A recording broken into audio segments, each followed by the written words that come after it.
I spent $9,643 to try and become a single-digit handicap. Welcome. If you're new to the channel, my name is Birdogey, and I'm trying to go from a 20 handicap down to a 9.9. I'm going to show you every dollar and every hour that I spend along the way to get to a single digit. And obviously, no, I'm not going to use a disco ball as my microphone for the entire video. That would be absurd. Also, shameless merch plug.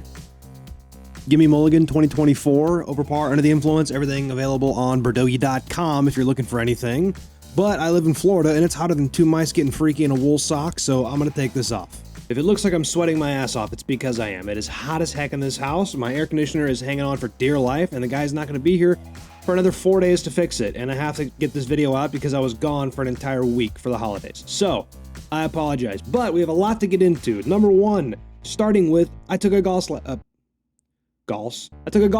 You guys have been asking me for weeks, no, months to take lessons. And to be fair, I have taken lessons in the past. That's the only reason why my swing is the way that it is now and not absolute dog water compared to what it used to be.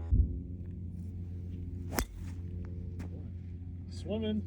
But I finally found a coach. It's hard to find a coach down here in Florida who is not part-time because, again, it's Florida. It's snowbird area down here, right? People come in for the winter, they leave for the summer. So some coaches do the same thing as well. I did, however, find one. His name is Jess Frank, absolutely magnificent, and I did take a lesson with him. That'll be the second half of this video, and you guys will be able to see the entire 1 hour lesson condensed down into the most important 16 minutes of the lesson. So stay tuned for that. That's the second half. First half, however, just like every other video, what did I do this week to try and get down to a single digit? I'm going to show you every dollar and every hour that goes into this. First things first, personal training. We did 2 sessions this week at $100 each, 1 hour each, so there's $200 and 2 hours added to the total. We've been hitting legs hard because I'll be damned if I'm going to let this little frog look more cheeked up than I am. Then on to the PGA Tour Superstore to buy not 1, not 2, but 4 boxes of noodles. I was looking for the short and softs because that's obviously more relatable to me, but all they had was the long and soft, so that'll have to do. Then on to Indian Springs, my home course where I did some chipping practice. I've been focusing a lot on the chipping. I kind of stopped after a while. Chipping used to be a really powerful part of my game, and I said, okay, I'm done. I don't need to practice anymore. I was wrong. I definitely need to continue to practice. So $0 and 1 hour for this. I'm going to try to commit to at least 2 to 3 hours per week of chipping practice, whether that's before my round or just a day that I go drive over there to go practice chipping. Now on to the driving range. This is pretty standard for me. Again, I just went to go practice this day. I didn't play any golf. This was a 1 hour range session, so $20 for that. You can tell that I'm hitting a little left, a little bit right, sometimes high, sometimes low. It's, equal opportunity misses, as you'll hear me call it later. But we're just trying to figure out what I'm doing wrong. I have an idea of what I'm doing wrong here, but sometimes you just need somebody else to tell you, and that's eventually what I ended up doing when I took my lesson. So add 1 hour and $20 for that. Now to Indian Springs, my home course. We're playing the East course, which is my favorite of the two. The West is nice, but I like the way the East plays better. We're here joined by my good friend One Eye Wally. He may look unassuming, but he's an absolute stick. Oh my God, you guys can't see that, but that's so fucking good. Let's go, baby.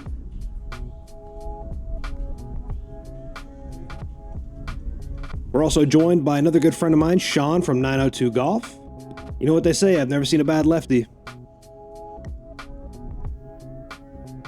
Oh!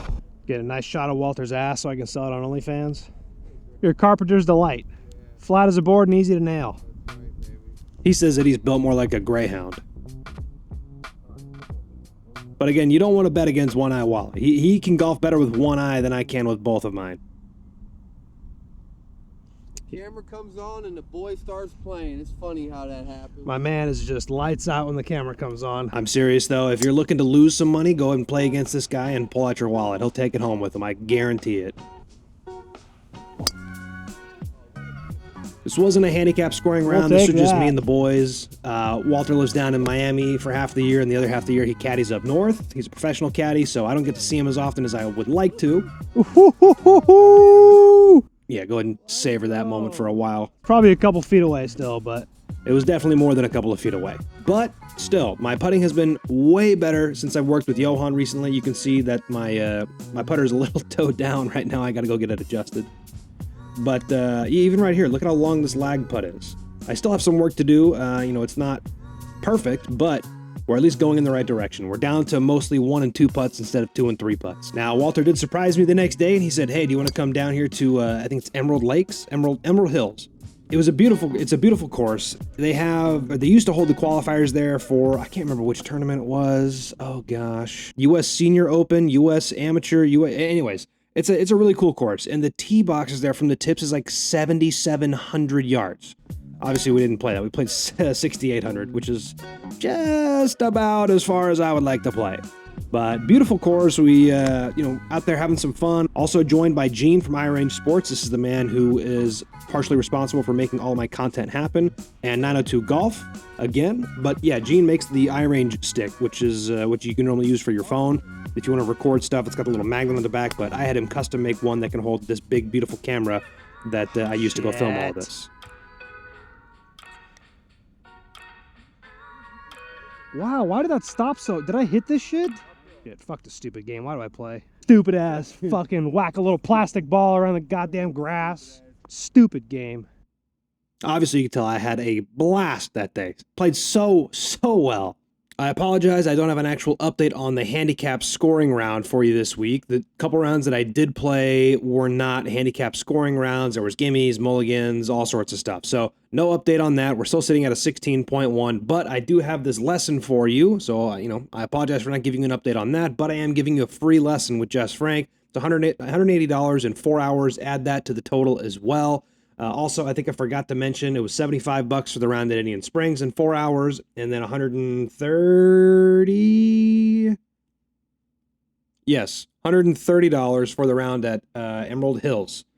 That should get everything all up to snuff. $112 for the golf balls, $20 for the driving range, 2 personal training sessions, and then $180 for the lesson with Jess Frank. So, without further ado, this is the lesson. I'm going to pop in here and there probably just to kind of give you some pointers on some stuff that it would have made the video way too long if I did the entire hour. So I'll pop in and out and just kind of give you updates. Yeah, my name's Jess Frank. I've been teaching golf for about 25 years now. I'm a PGA golf professional, and I just love helping golfers improve their games. That's my goal. That's how I grew up learning. Every time I went to a golf instructor, they made me hit the ball better. I felt so good, like I could conquer the world and play on the tour. So that's when everybody that leaves me, I want them to feel the same way. So I'm always about the golfer in front of me who, I want to know what their weaknesses and how I can help them play better.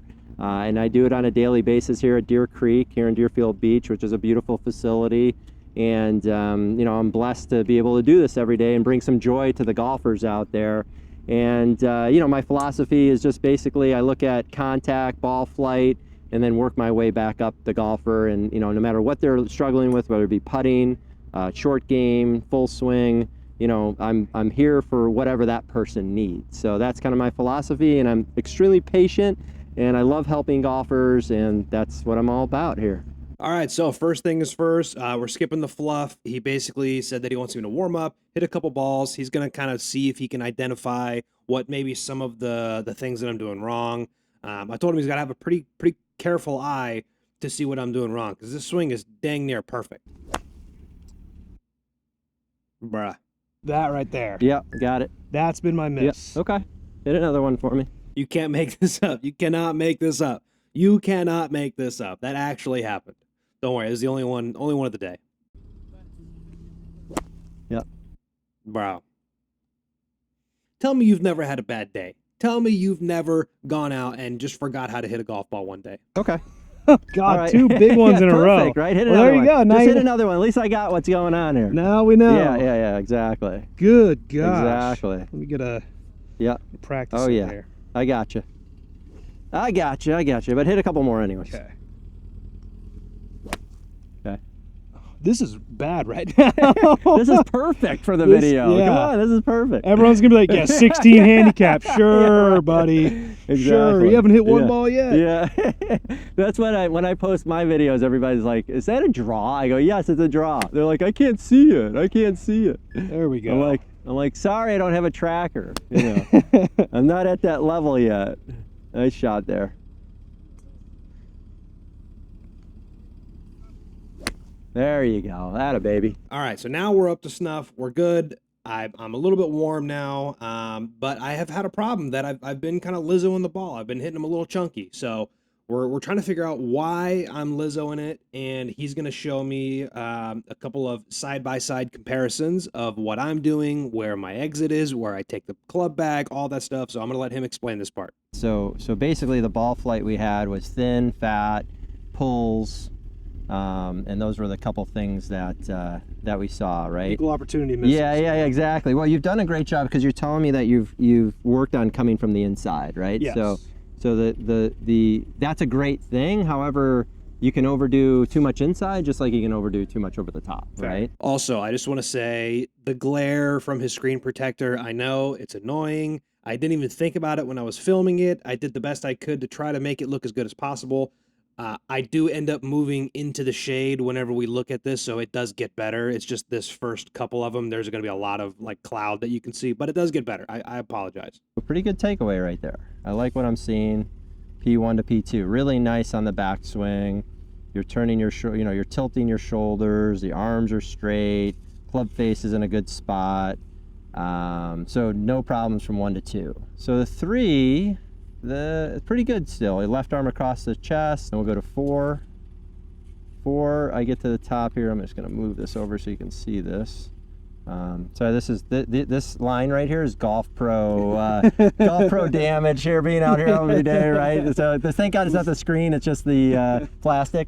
But the face does get a little bit open at the top of the swing. So that face is just a hair open. So in your effort to get the club shallow, what happens is your right shoulder, let me grab a club real quick here. Okay. So the way it should work is that your shoulder at position 1, so that's 1, 2, 3. So you can see how my shoulder moves away from the stick. Yep. Okay, so that's position 1, 2, 3. Okay, you got to go from 3, 2 to back to 1 again. And so that's where you're missing. You're taking it back really nice, and then you just stay back there. You come into the ball and you're kind of back. Gotcha. You're like this. So your weight's a little back because of trying to come from the inside, Gotcha. right? And that's a normal course of action that happens to a lot of people that try to swing too much from the inside. Okay. Now, you can hit a lot of good shots from there, but you can also hit the fats and the thins and all that stuff. So if you look at the best players in the world, what they're doing is they're going from, they're starting protraction, they're retracting, but they have to come back into that same area. Yeah. And they can be a little bit back, a little bit forward, but if you're way back, then it's just the club's gonna bottom out sooner and hit the ground sooner, or you're gonna kind of stay back and hit a little thin. And you can also, because you've worked on your face closing, what happens is that you can hook it a little bit too, because you can start to, you can start to turn the face. Yeah. Right? And a lot, a lot of the issues of that turning comes from an open face at the top.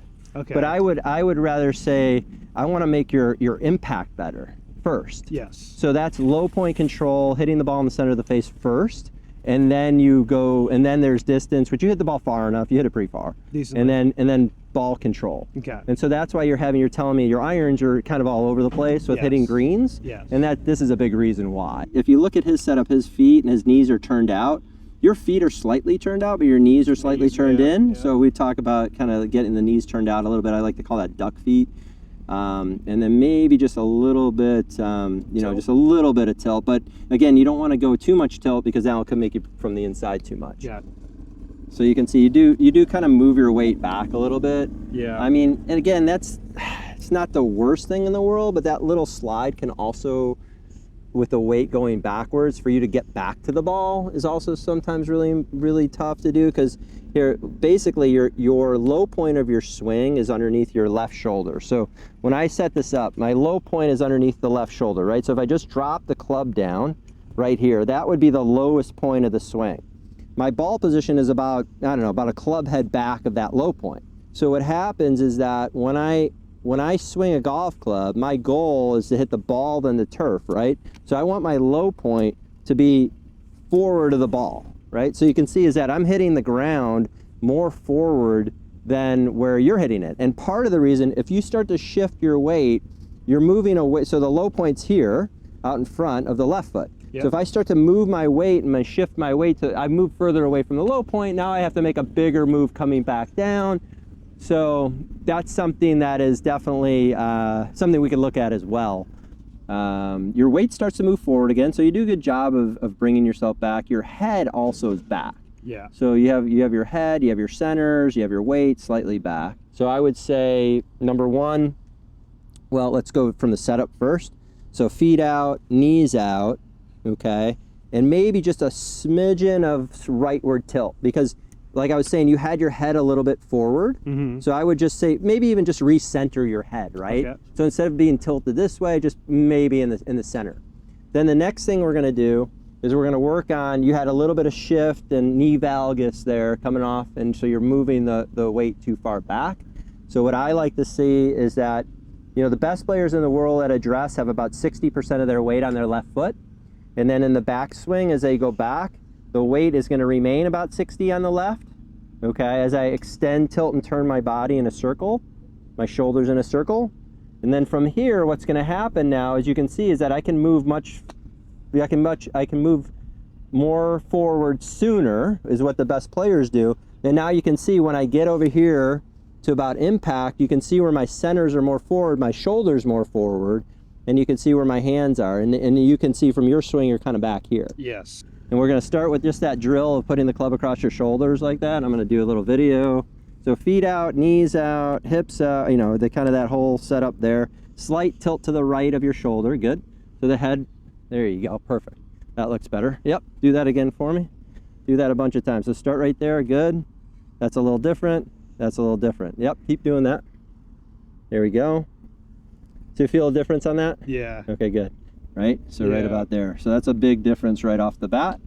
So your head's staying more centered. You're moving your shoulders around your spine. When you move your body correctly, what happens, and you have your feet out, your knees out, your hips out, and you move your body in a tilted angle here around your shoulders, what happens is that it naturally, your knees start to change flex, okay?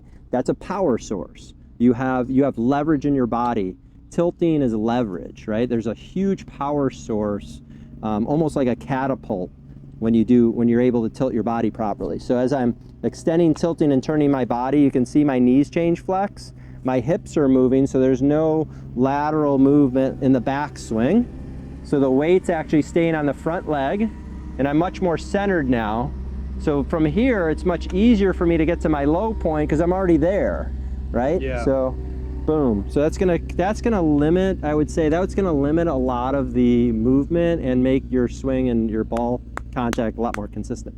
Now when you get to P6, as you come down, now your club's gonna be over in front of you with the right shoulder more in front, right? So instead of it being back here, it's gonna be more in front. Yeah, because Yeah. I feel I've been doing Exactly. this and Yes. dropping to try Correct. to promote the swing Correct. out that way. Yeah, which is not wrong if you're way over the top. Yes, right? which I was way over the top. Yeah, exactly. So it did Yeah, good, yeah, and then I outgrew yeah. that swing. But that's the whole thing, is that what happens is that's the balance, right? And even the best players in the world do it. Like they go too far one way or another. Yes. That's why they have weeks that they're really good and really on, and then there's weeks some they weeks they can't make the cut, right? So it happens to the best of us. So what we're saying is that I have previously been way, way over the top with a big slice. I'm sure the longtime viewers have seen I used to have a big, nasty slice. So I, in a previous lesson, have been, trying to work on coming more from the inside, dropping and kind of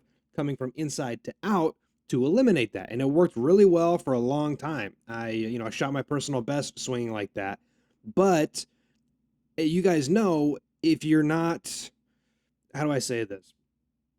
If you're not continuously working on your swing, it's not always going to stay the same, I guess is what I can say. It's like, it's not like riding a bicycle. If you're not constantly working on it and tweaking it, it's going to change over time. Even if you think you're not changing anything, you are going to start changing something, because you're going to have an off day where you start chunking the ball, and then you're going to do something that day to try to stop chunking the ball, when in reality, you shouldn't have changed anything about your swing. You're just having an off day.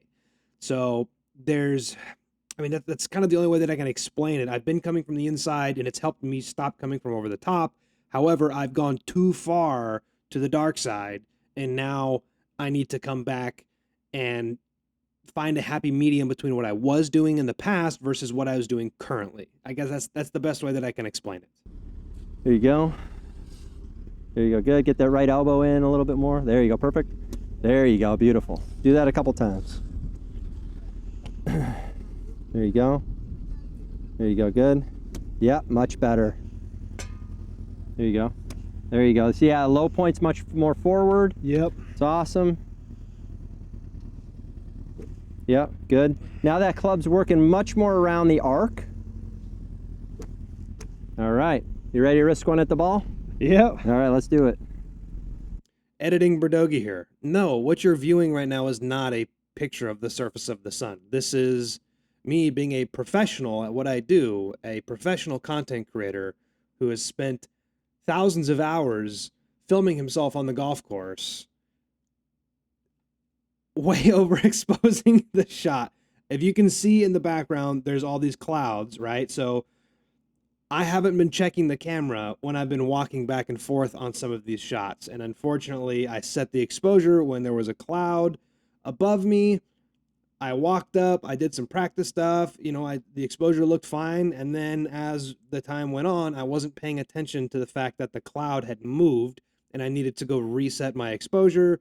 I was more focused on taking the lesson seriously and trying to improve my game. So unfortunately, you know, it's only for like 2 shots, so bear with me. But unfortunately, the second that I actually went to hit a ball with this new swing mechanic, it was the absolute worst possible lighting and exposure conditions humanly possible. So I do apologize, but just bear with me. It's only for like 1 or 2 golf shots, and then it goes back to being normal. Again, I'm a professional. Oh my God. I like that reaction. That was the best contact I've had in 3 weeks. Tiny bit fat. Yeah, but tiny not bad. bit. But Not you can bad. also see where the ball flight's going now. It's not going to the left anymore. You're not hooking the ball. Yes. A hair behind it, but that's Little not behind. bad. There you go. That's it. There we go. Yeah.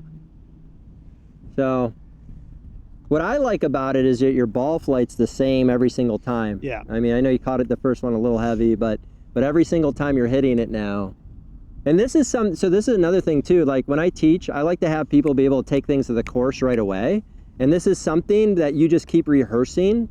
You know, even on the golf course, this is a question I just had. You know, I get comments on social media. That's a question I always have. How can you take it from the range to the course, right? You have to keep doing it on the course. You have to keep exaggerating on the course. You have to keep doing the same thing that you're doing on the range on the course.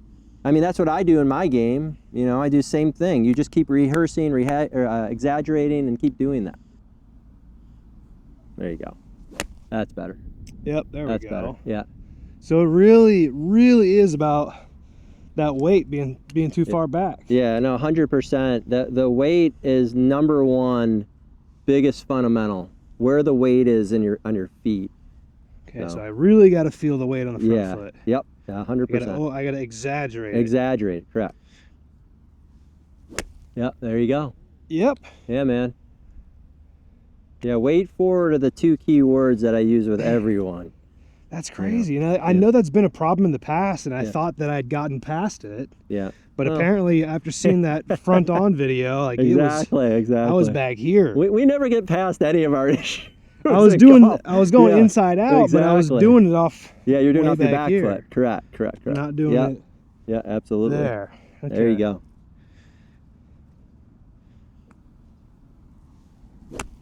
I just got excited. Yeah, that's okay. Try it again. Do another practice swing. There you go. That's better. So, okay. Yeah, because I think again in the exaggeration piece is that when you go back, I think what happens is that even in this drill right here, I would say I'd feel like when I turn my shoulders back, my weight is on my left leg. See my knee here? Yeah. My knee doesn't start to go over here, right? So it doesn't flex or valgus towards my right leg. I stay right in the center. So you're gonna feel that. You're almost gonna feel that in your backswing, especially with the wedge, that your weight goes more forward in the backswing. So you're gonna feel more weight on your front leg in the backswing. Okay. Yeah. There you go, better. That's it. So I think that's, you know, crucial for you for controlling direction and controlling the low point of a wedge, that you really have to kind of tighten it up a little bit. Okay. Meaning that you're still turning your shoulders, but you're feeling your maybe even feeling your head and your upper center go forward as you go back. So here's something in the golf swing that a lot of people don't talk about, right? So in the golf swing, as you're tilting to the left in the backswing, you're turning to the right, okay? And as you're going on the front swing, as you're tilting to the right, you're turning to the left. So you're moving in opposite directions, tilting to the left, turning to the right, tilting to the right, turning to the left. And so that is something, and you can start to see where your weight is now, right? Yeah. The weight's more forward. So that is going to be, you know, that's something that a lot of people don't hear. Something I was fortunate enough to learn from Andy Plummer, Stack and Tilt, that is the key movement in golf. Like tilting to the left, turning to the right is, if you look at Scotty Scheffler, tilting to the left, turning to the right, his body's stacked. Then from here, he's moving forward, right? So that is the key move in golf. Oh yeah. If you can spend 30 minutes a day just doing the drill that we did, that's going to give you a big improvement. Yeah, there you go. Yeah, on TrackMan that was 90, sir. Yeah, man. There you go. Good hit. Oh yeah. So much better. Yeah. Holy cow. And I've been terrified of these shots. Yeah.